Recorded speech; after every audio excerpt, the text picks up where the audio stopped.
It's still circling.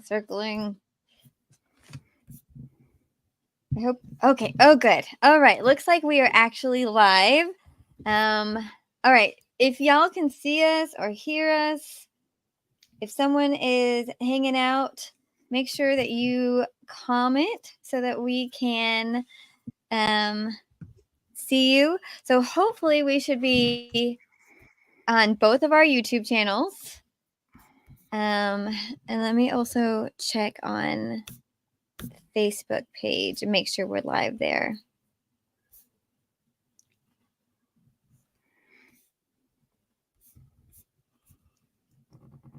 Looks like we're live here too. Yay. All right.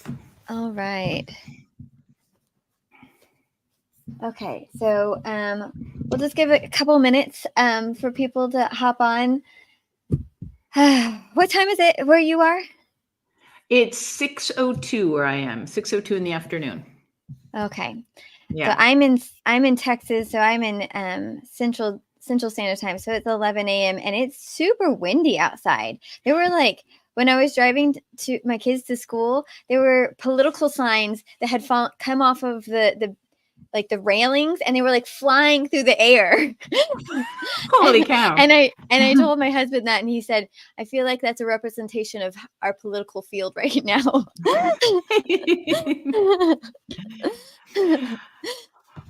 Well, it's very windy here too, but it's not like that. So except that at night things fly off the roof. Well, we got how about this? We have a cold front. We have a cold front coming in, which means it's going to be in the 60s today. For Texas, that is really cold. All right, so we have Laura Carter here. I don't know if you see. Oh, hi, Laura. I know Laura from my days when I worked at TEDx San Antonio. I love TED Talks, and so I joined TEDx San Antonio before I had children, and helped to run it for a couple of years. And I would love to go back at some point when I have a little bit more time. So thank you, Laura, for joining us. Laura, hopefully it's going to be interesting. And if you have questions, please write them in. How about if this, while we're waiting for people, why don't we do the introduction, Vanessa? Yeah, let's do the introduction. Okay, so welcome to Fairy Tale Flip. I'm Vanessa Y. Rogers from Fabric of Folklore, and this is Donna Lee Fields. She has a podcast, Doorways to Learning, and also a website, Scaffolding Magic. Is that right? Scaffolding Magic. That's right. Yep. Scaffolding Magic.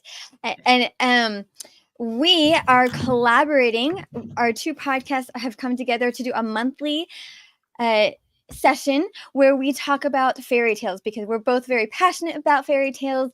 And one of the reasons that I was drawn to folk tales in the first place is because we love them, as a society, as a whole. People love fairy tales. We tell them over and over. We do lots of retellings, but a lot of times we don't even know what they mean. We don't know where they came from. We don't know what the context is. And so I really wanted to understand better why we continuously tell these fairy tales and why they have lasted for so long. What is it about these stories that grab hold of our attention? What is it about fairy tales that you love, Donna? Well, there's so much. I mean, first of all, I can just sort of lose myself in it, but then there are the meanings underneath it. I mean, there are universal struggles that we sort of relate to, we just sort of breathe them in. We learn about different societies. There's multiculturalism if we read fairy tales from different worlds. And it's really about just sort of considering genders. We learn so much from fairy tales about genders, about power, about values. And we just sort of drink it in. It's not really blatant. So those are some of the reasons I love it. Yeah. And I love that we're doing Rumpelstiltskin, because this one is one that all around the world is well known. It has different names all around the world, but it's one that has really permeated not just our culture, but other cultures as well across Europe. And there's evidence that there were it came from Greece, ancient Greece as well. So I love that we're doing Rumpelstiltskin. I think this one in particular has such a rich history.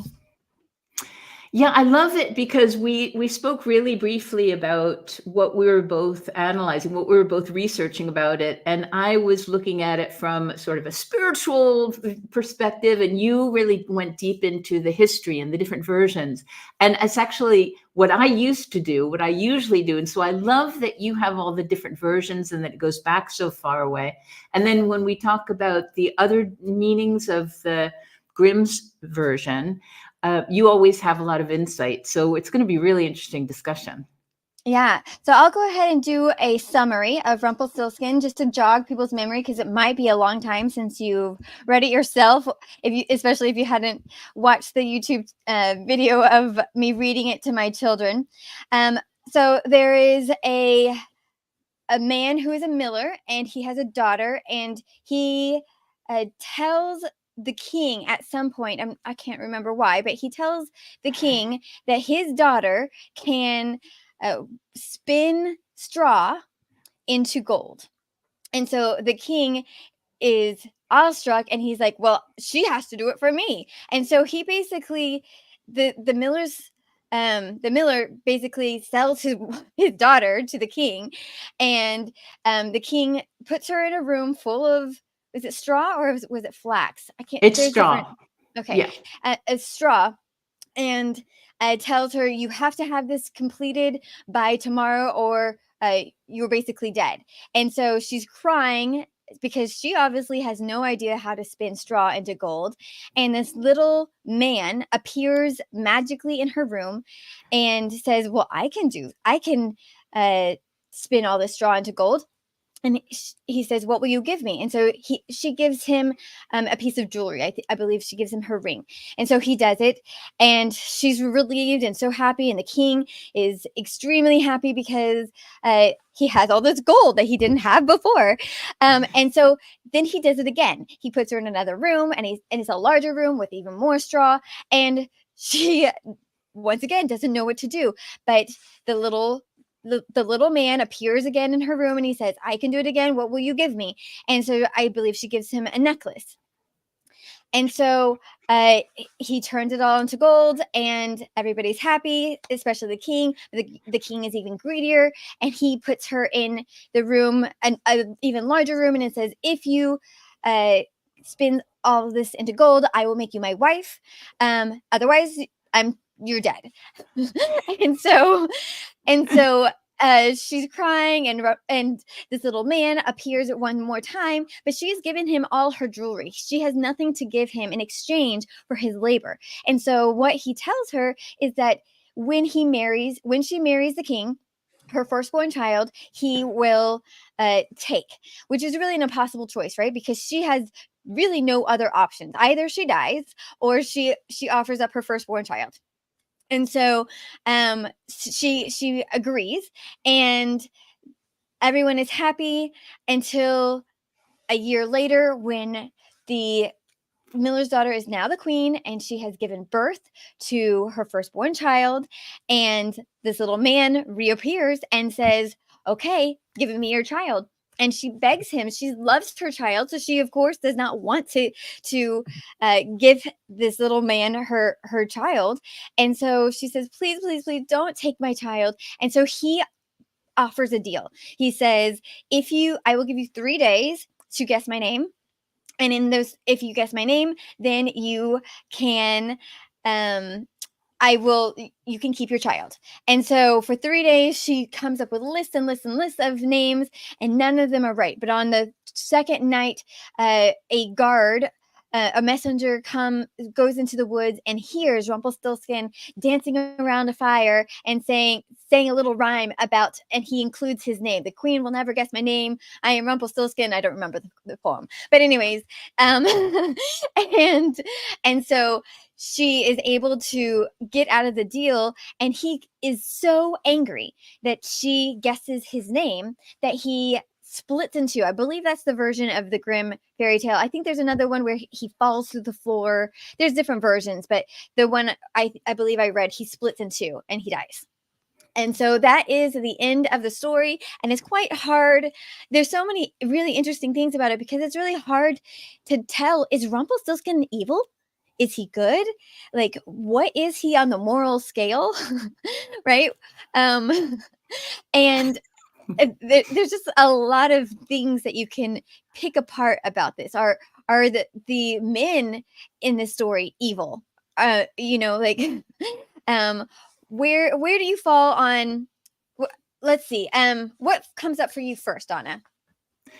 Well, I mean, we have three main characters. We have the miller isn't really a main character. We have the king, the girl, and Rumpelstiltskin. And when I first reread it, when we decided this is the one we were going to do, I thought, oh my goodness, Vanessa, this is just a horrible little story. I hope we don't pick this one. And in the end, we did. And when I was dissecting it, I thought Rumpelstiltskin actually is a really fascinating character. If we look at what he's doing, we could say, and you tell me what you think about this. Some people think of him as a representation of Mother Nature. Why? Because he actually takes straw and turns it into gold. Both of them have natural elements, but what happens is he is taking something from nature and he wants something in return. So it's always, I will do this for you, but I want something back. So in that period of time, farmers were very, very conscious of taking from nature and giving back to nature. So how does that resonate with you? Yeah, I came across something very similar, that the straw represented something that could be turned into a harvest. And so that it was a representation of spinning into a good harvest. So I think that is an accurate portrayal. The thing when you were discussing how I was doing the research in the beginning, that I was so struck at with my research was how old Rumpelstiltskin is. This is one of the earliest known narratives in Western literature. It is, according to Durham University and Nova University Lisbon, and they estimated Rumpelstiltskin to be about 4,000 years old, which, to give you perspective, Homer, that's 1,000 years older than the Odyssey and the Iliad that Homer wrote. And it's on the same, it's comparable to Gilgamesh, which is widely regarded as one of the oldest epics. So it was found referenced in Dionysius of Halicarnassus, one of his books. He was a Greek historian from the 1st century CE. So it is an incredibly old story, which I think is really fascinating that this story has been around for that long. I think it's really fascinating also, and I'm wondering if you know of any of the really major differences, because when storytellers rewrite or re-speak a fairy tale, they're transforming values from their time and their culture into the story. And so I'm wondering if you have any specifics of the different versions. Well, I came across, so there are lots of different versions. So these are the different ones. I don't know if people are familiar. There was one in Scotland called Whoopity Story. There is one from Iceland called Gildtrut. There is one in Arabic that is called He Who Talks Too Much. There's one from Russia that translates to Junker. There's one from South America, and my Spanish pronunciation is not very good. Ruido cuidito. It means little noise. Right. And so those are different versions from around the globe. But the one that people are probably most familiar with, the other version, there was a pretty famous version in England, and it was called Tom Tit Tot. And it's written in a Suffolk. It's spoken in a Suffolk accent, which is very, very strong. And so people write it out in a very with the accent, and it's a little bit hard to understand if you're like, you have to pay really close attention. But it's different in that there's a mom involved rather than a father, and there's pies involved, and the daughter eats all of her pies, and and the mom is really angry, and the king comes by, and she she kind of makes up a story to kind of get out of why she's mad at her daughter, and she's not trying, unlike the Rumpelstiltskin story that we're familiar with, that we were talking about, she's not trying to pass off her daughter to the king. She's just telling a story to like explain why she was like kind of throwing a little temper tantrum, and ends up telling the king that her daughter has these magical powers to spin. I don't remember if she can spin straw into gold or not. But instead of Rumpelstiltskin coming, it's a little imp, like a creature with a tail who is black, like more of a devilish like character. And so it's really interesting. That one is, I think, one of the most well-known ones, probably especially in the English area. But another interesting thing that I came across in studying Rumpelstiltskin was that most of the versions, Rumpelstiltskin doesn't ask for a child. What he wants instead is she to come with him and basically to become his wife. And so it's more rare for him to ask for a child than it is for him to ask her to be his wife. And that, I thought, especially was quite interesting. And there was some discussion about, what do you think? Why would he even want a baby? That's a question that always came up for me. Why does he want her baby? He doesn't explain why he wants it. He doesn't explain what he's going to do with it. He doesn't seem to know. He doesn't really give any impression that he needs it or would take care of it very well. Who knows? But it's interesting because of the versions, as we were saying, and as you're commenting on all the different countries, as I was saying, the versions adopt the values and cultural differences, maybe images and codes of the society. And there's a new version that I don't know if you know about, because I just found it. It's by Diane Stanley. And in it, I'll just tell you really quickly, because I think you're going to really like this.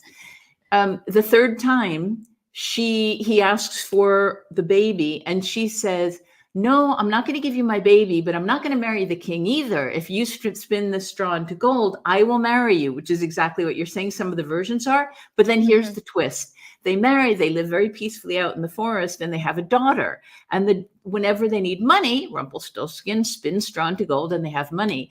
But what happens is that money looks like spun gold.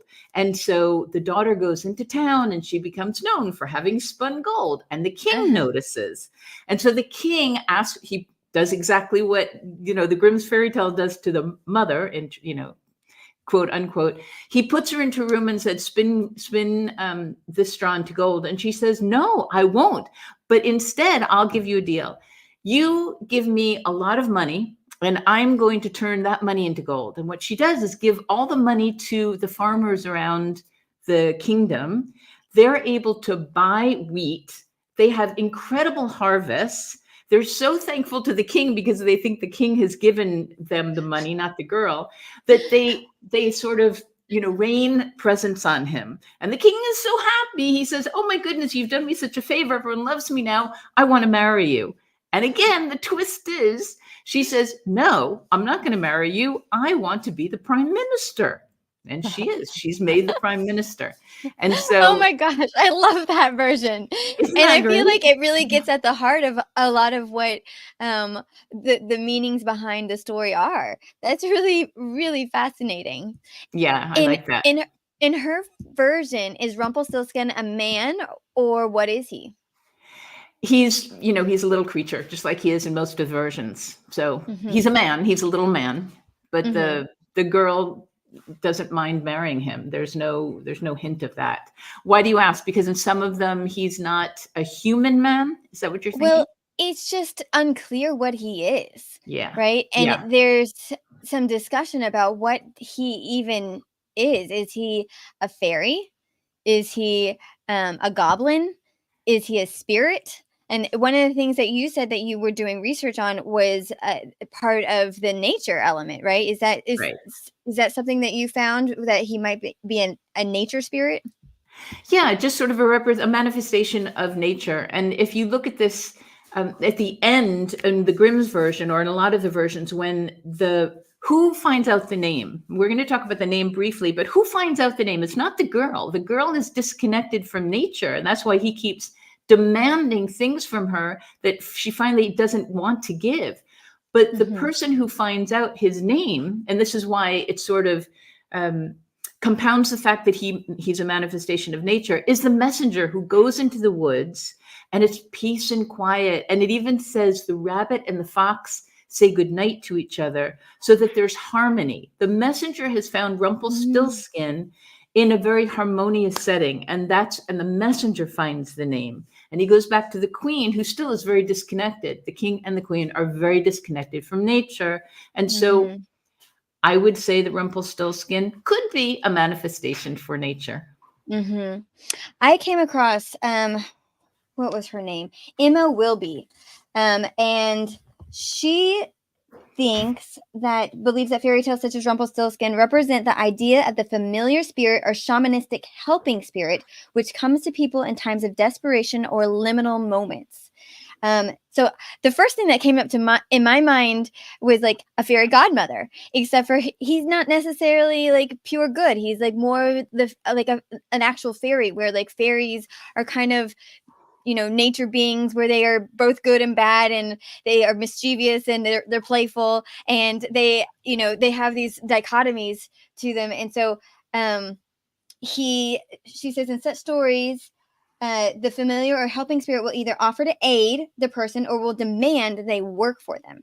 And so in the other versions that he demands that she marry him, this is actually a common theme in stories with fairies, not fairy tales, but stories with fairies, that fairies want humans to help them. Like they steal babies, and they steal humans, and in part they try and get humans to help them with their labor.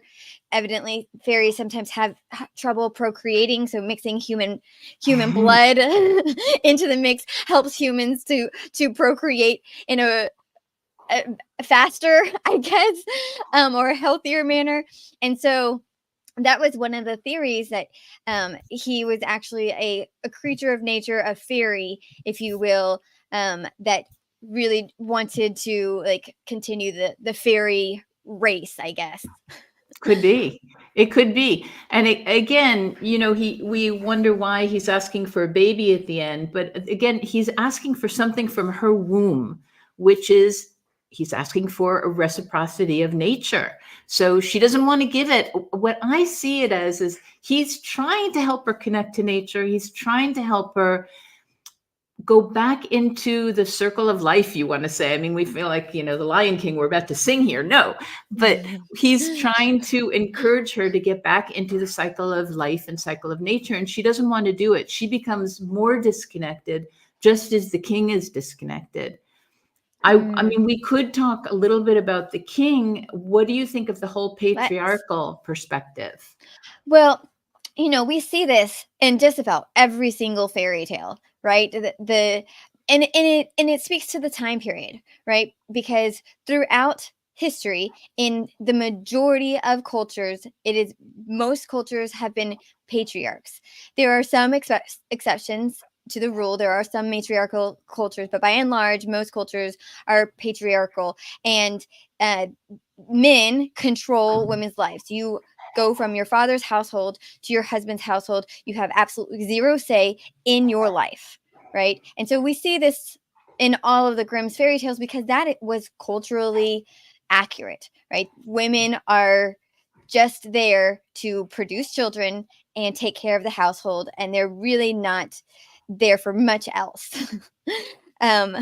What was your interpretation of the king and the father, the miller? Well, it's just what you're saying. It's very straightforward. We have to remember that the king, even today, royalty is sort of taken for granted, except for those people, and I'm raising my hand, except for those people who really don't understand why we have them or why we don't have them. It's a co-agreement, and this king was, at this period of time, was thought of a divine savior for his people. He was thought that, it was thought that he was straight from the gods, and so he could do whatever he wanted, and we see that he does. He really doesn't think about anyone else's feelings. What I will say, though, is that it becomes even more patriarchal, because at the time of the Grimms, we were taking weaving from women. Weaving was the work of women, and it gave them a time to talk to each other. It gave them a sense of accomplishment. It was pretty laborious as well, and so it probably wasn't all fun. But at this time, the Industrial Revolution was happening and literally took away the weaving, the work of the women, to a patriarchal industrial setting. And so all of a sudden men started doing the weaving, just like in the story. The girl didn't know how to do it, so Rumpelstiltskin did. And it's kind of a statement of this turning, taking the independence, a lot of independence and independence money away from women. So I have a comment on that, but I do want to stop real quick and just tell people, if we want to hear your questions. So if you are listening to our discussion and something came up for you, we want to hear what you were thinking about when you read the story, what questions that you came up that we're not necessarily answering. So make sure that if you have anything that comes up for you, we are welcoming your questions. And also, I want to take this moment just to remind you that if you're enjoying this podcast, make sure that you hit that subscribe button so that you get your notifications, because we do this. This is a monthly fairy tale flip. So if you are enjoying this, make sure that you hit that subscribe button. Well done, Vanessa. Well done. I came across a quote from Jack Zipes, who was actually a guest on my show, but he is well renowned for being, he's written, I think, 20 books about the hidden meanings behind fairy tales. And he has this interesting quote. Yeah. A common wish was a good marriage obtained through skill at spinning, through productivity and the ability to make excess wealth. In equal measure, these tales reflect the fear of being bad at spinning, at being clumsy, and the social shame that came with this. Indeed, many are the deific figures that would punish women who were slow at their spinning. As with many fairy tale figures, these women had to use cleverness and help to overcome their lack of skill. So that kind of goes to what you were saying, Donna, about the importance of spinning for women at that time period, and a fear that if they weren't good at spinning, that they would never be able to marry or be worth anything in the eyes of the world.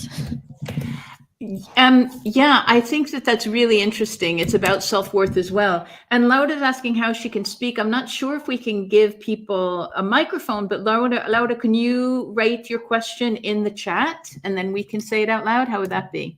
Yeah, it's just comments. There's no way for video on a live like that. Yeah. So there's one other thing that I wanted to say while Laura's writing her comment. A lot of fairy tales also that we're used to and that are most popular have happy endings, happily ever after. And this actually, it seems like it's happily ever after for the queen and the king because they get to keep their baby. And yet something happens that I feel is very indicative. As you said, in the end, Rumpelstiltskin stomps and he gets one foot stuck in the earth or in the floor. And then he stomps and he's trying to get that leg out and he stomps again. And he actually breaks the floor. And so how I see it is he's breaking the foundation of the palace, of the castle.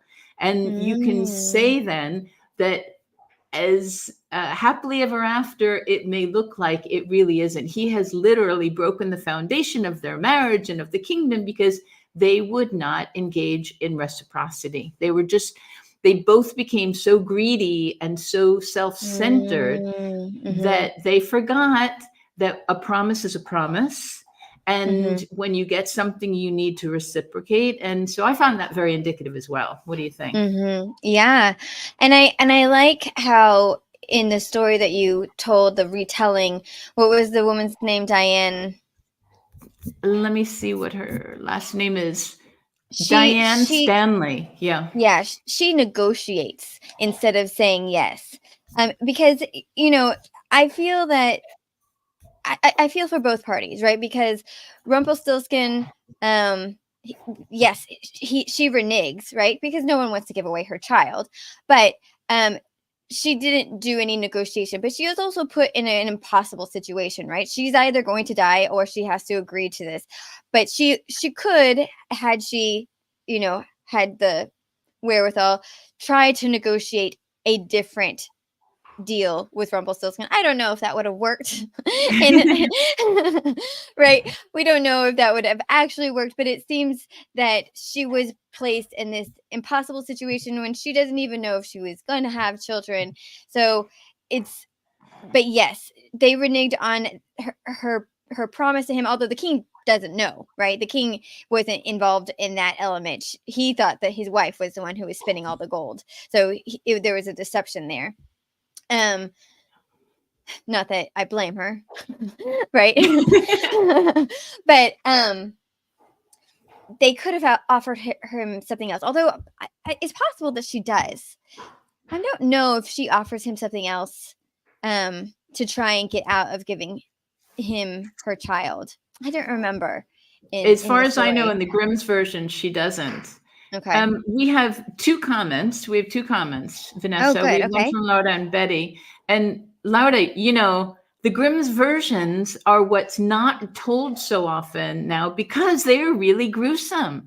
And unfortunately, I always say unfortunately when I'm about to talk about Walt Disney, unfortunately, we're used to the Walt Disney versions, which just polishes them all out and makes them all seem very benign.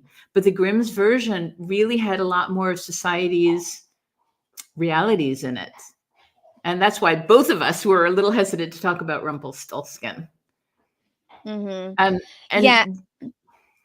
Go ahead. That leads into Betty's comment. How do you think children would respond to the story? Because some of the interpretation seems to be relevant to adults. Whenever you go to a children's movie, most of it is also geared towards adults so that they'll sit there. And so these fairy tales are told, their storytellers are adults, and they tell them in a tone of voice so that children will engage. But the message is for both, which I think is really interesting, Betty. Well distinguished. Good children's movies are for both, right? not all of them are for both. But I would also say that fairy tales were not necessarily intended for children back in the 1800s when these were being published, right? These stories were tales that adults were telling one another, right? And now today in our world, we tell them to children because they're simplistic and they're easy to understand, and children gravitate towards them because they always end with a happy ending, right? We always want this happy ending. And so I think that their intentionality originally was not for children. And during those time periods as well, there wasn't a lot of coddling, right? We coddle our children. We try and prevent them from seeing death. We try and prevent them from seeing like the world burning up in flames, right? We do all these things, and so we tell them these fairy tales that are happy. They always have a happy ending. There's always revenge or vengeance at the end of a story, right? But these stories weren't necessarily intended for children to begin with. But how do you think children would respond to the story? My children like it, but I don't.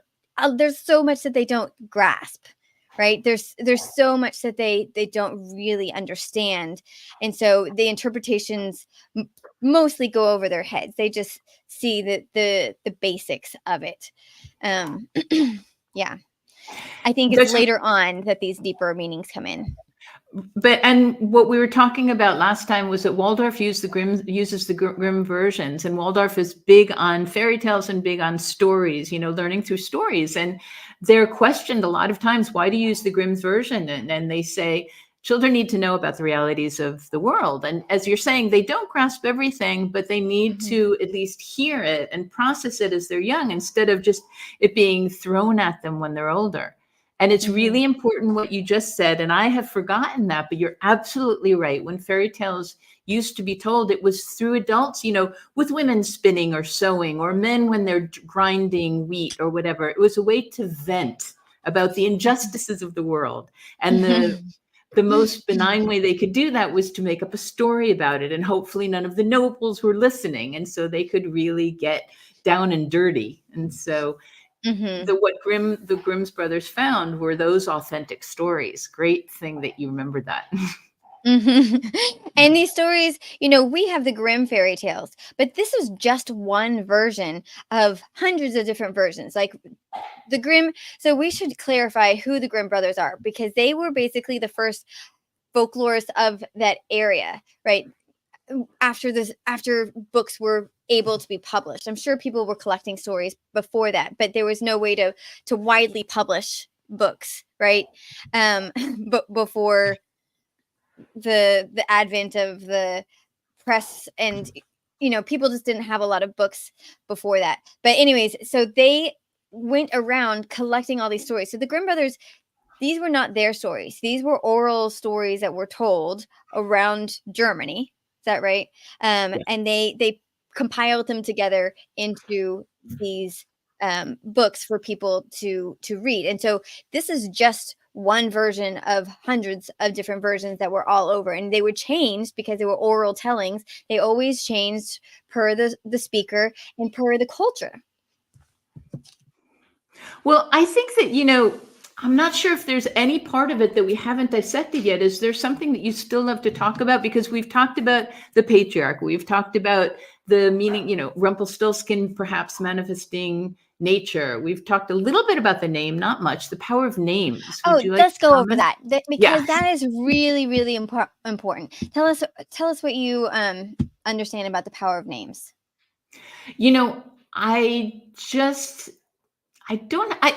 It's such a big topic for me that I'm all of a sudden I'm speechless. Ursula Le Guin, I don't know if you're familiar with Ursula Le Guin, and she had a series called the Earthsea trilogy, one of my favorite trilogies of all time. And what it's all about is the Wizard and the there you go. Yep. What is it called? The Wizard of Earthtree. Yes, yep. I read that one. Okay. It's an incredible trilogy, which now has, I think, 6 books in it. So it's not a trilogy anymore, but she couldn't stop. And it's all about the power of a name, and that it was very important that no one know your name, because literally saying your name would means you have power over someone. And so when Rumpelstiltskin is asking for his name, it's in a way, I don't know, what do you think about it, Vanessa? Okay, so the first time I came across this, I read the Name of the Wind, which is by Patrick Rothfuss, and he was highly influenced by the Wizard of the Earthsea. The Earthsea trilogy, yeah.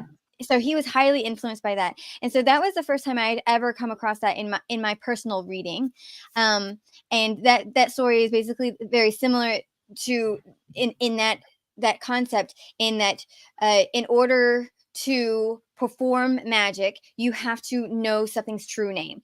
And in stories across the world, I've been listening to Jane Yolen's How to Fracture a Fairy Tale, and she did a version of the Three Waters, and in it they come to dragons, and they're warned not to give the dragon their true name, but they want to, it's their mother that they're trying to save. It's a retelling, and they're trying to save their mother, and so they offer up their true name to the dragon in exchange for help. And I think you see this time and time again in across cultures, that there's something about, there's power in someone's name. And I feel like that is not, we see it in fantasy now, but I think we as a society and a culture have come away from that. And I don't know if this is the same, but back in, I don't even know, in all those historical films with British British men and women who are courting one another, they always call each other by their last name, and it's too personal to call someone by their Christian name, right? And so there is power in that. There is a personalization if you are to use someone's first name. In today's world, that is just how we prefer to reference one another by our given names. But you see this over and over again, and I think that it is really fascinating, and I think we could probably do an entire episode, but I don't personally know enough, and I think this is something that I should have someone on to talk about the power of names, because there's so much there. Yeah, I completely agree with you, and I think that it's really been it's dissolved a lot recently. I don't know how much parents think about their children's name. I mean, in your case, your children's names are really creative and original, and most of the people I know, they just kind of go through a list of names and pick one, which doesn't mean that they are tuning into their child, in my opinion. Try not to judge, but it's just sort of a fact that they're picking the name and they're not tuning into who the child is. So are names very valuable now? I would say in Western society, maybe a little less. But I think it would be really interesting to get someone on who was more researched in the Yeah, power I of the think that would be name. a really fascinating conversation. One Yeah. other thing that I did come across that I think is important is the pattern of three. And you see this in almost all fairy tales. So you see this in Goldilocks and the Three Bears. You see this in what other stories? There's almost always three sons, Always right? three, yeah. I'm There looking for my are numerology book. Go ahead, keep going, keep going. in this particular story, there are three men who basically break the miller's daughter's trust, or ask too much of her. There are three rooms in which she's put into to spin gold straw into gold. She's given 3 days to give guesses of Rumpelstiltskin's name. So we see this time and time again, and this is a really important pattern in all across fairy tales. Yeah. I mean, you of course you go to Christianity and you have the Father, Son, and the Holy Ghost, which actually is in a lot of other cultures, Mother Nature, by different names. They called her the Holy Ghost because Christianity became much more patriarchal. But yeah, we have the triangle. I mean, the triangle is very, very sacred. And three is a number that people who are closer to nature and have more of a visceral relationship with nature are Mm-hmm. more familiar with and use much more frequently. So I'm not surprised. It's Mm-hmm. just that, we've lost a lot of mysticism. We're getting back into it, but we've lost it. So it's very important that you pick that up as well. Wonderful. I am just now seeing Laura's comment.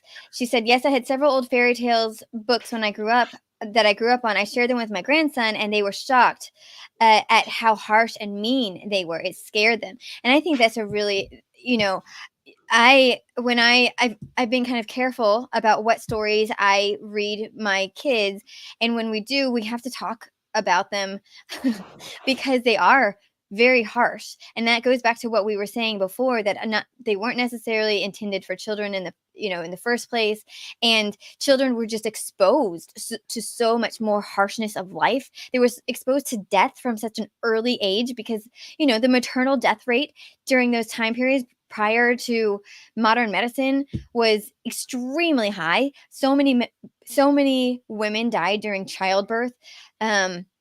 So it was just so common. People died of diseases.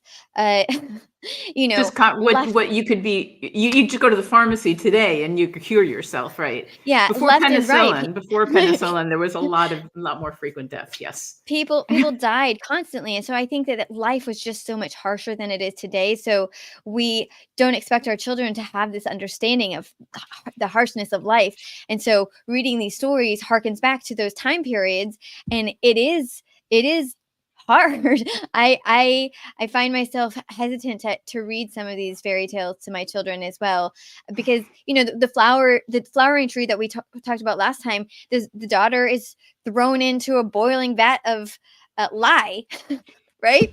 Seems like a just Right. That's just what her punishment. neighbors say that about her. That seems just. So seems just.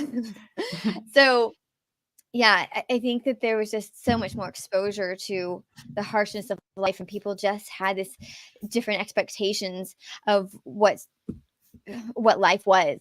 And now our children expect to be entertained 24/7. I'm and they expect cake and balloons on a near daily basis, right? Yeah, instant gratification all the time. All the time. Yes. That's right. Yeah. Well, Vanessa, I think we did it. I think we have talked about Rumpelstiltskin. There's more to dig into. I think we need to get deeper into the name, but I think we've done Rumpelstiltskin. What do you think? Yeah, absolutely. And anyone who watches this later, we would love to hear your comments down below on YouTube, or in my Facebook group page. I'll ask some questions there as well. That's the Fabric of Folklore community group. It's where we continue conversations, but both of us, this is going on our YouTube channel. So comment down below on the video and tell us what your thoughts are. What did you think about when you first read Rumpelstiltskin? Did you see any hidden meanings, or was it just completely like a crazy story for you? Because that's how I felt when I first read it. Like, why does he want her baby? Why is he trying to take her baby? Like, that is so weird.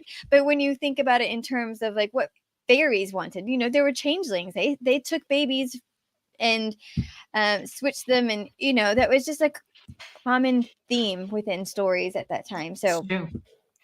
And if we haven't addressed anything, I'd love to know what we haven't addressed, because we'll keep answering questions. We love this stuff. This is, this fuels us. So yeah, we're very excited. And also, we're going to pick 3 more for next month. So if you have a suggestion, Betty and Laura, since you're here, if you have suggestions for next time, please give it to us. We're very happy to entertain, whatever ideas you have. Yeah, absolutely. We want to hear what fairy tales you want to hear from. The juniper tree, someone suggested it from a Reddit group. My husband was the one who asked for Rumpelstiltskin. So we are taking your suggestions. And yeah, hopefully your husband. Okay. Go ahead. Yeah, hopefully he enjoys this one. Right. How did you find the Chinese story? I will have to do a lot. If we choose that in the future, if we go back to that one, I have to do a lot more research on the culture, because there's so many cultural references in it.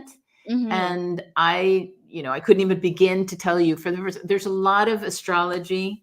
There's a lot of assumptions that different references in the story. And I think it would be wonderful for us to know that. But it's very specific to the Chinese culture and people who are used to hearing a lot of these references, the names and goddesses and all that.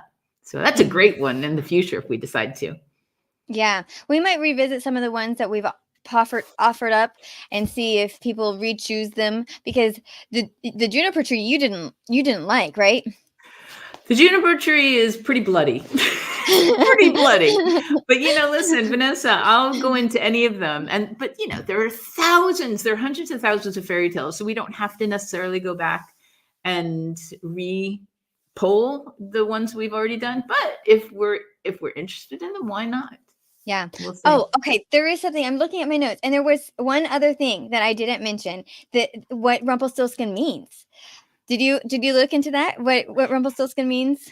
Yeah, some of it is just the sound of, but go ahead, tell me what you found. So they think that the origin was from a children's game, and it literally translates to a pole, like a stilt being a pole, one that like provides structure, that is noisy, like rattling posts and rapping on planks. So Rumpelstiltskin is thought to have been like a goblin of sorts that makes loud noises, and it is close to Rumpelgeist, which is a Rumpel ghost, which in our vocabulary translates to poltergeist. So Rumpelstiltskin and poltergeist have very close ties in their meanings, because what is a poltergeist but a mischievous spirit that clatters and moves household objects? It derives from this ancient belief that so there's a intertwining. So I found that super interesting, how they broke down what it actually means, and it's some sort of children's game that children would play, and that's how the German name came about. Excellent. Very well said. Very well. And Laura, the girl who trod on a loaf, I am not familiar with that one. I don't know if Vanessa is, but we will write that one down. I am not. No, but I'll write it down right now, and we'll include it next time because Put that in you our stayed with poll. us the whole time. Thank you Yes, very much. awesome. All right, well, let's go ahead and sign off. Thank you so much, Donna, for doing this fairy tale flip with me. Oh my goodness, it's so much fun. I love it. Thank you both, Laura and Betty. Thank you so much for being here. And anyone else who didn't write any comments, the people who are just listening in, thank you also so much. And we can't wait to see you next month. So look out for our polls, and we are going to dive into more fairy tales in a month. Absolutely. All right, Yeah. until next time, keep Thanks, the fairy tales everyone. alive. Yeah. Bye, Vanessa. Thanks. Bye, Laura. Bye-bye.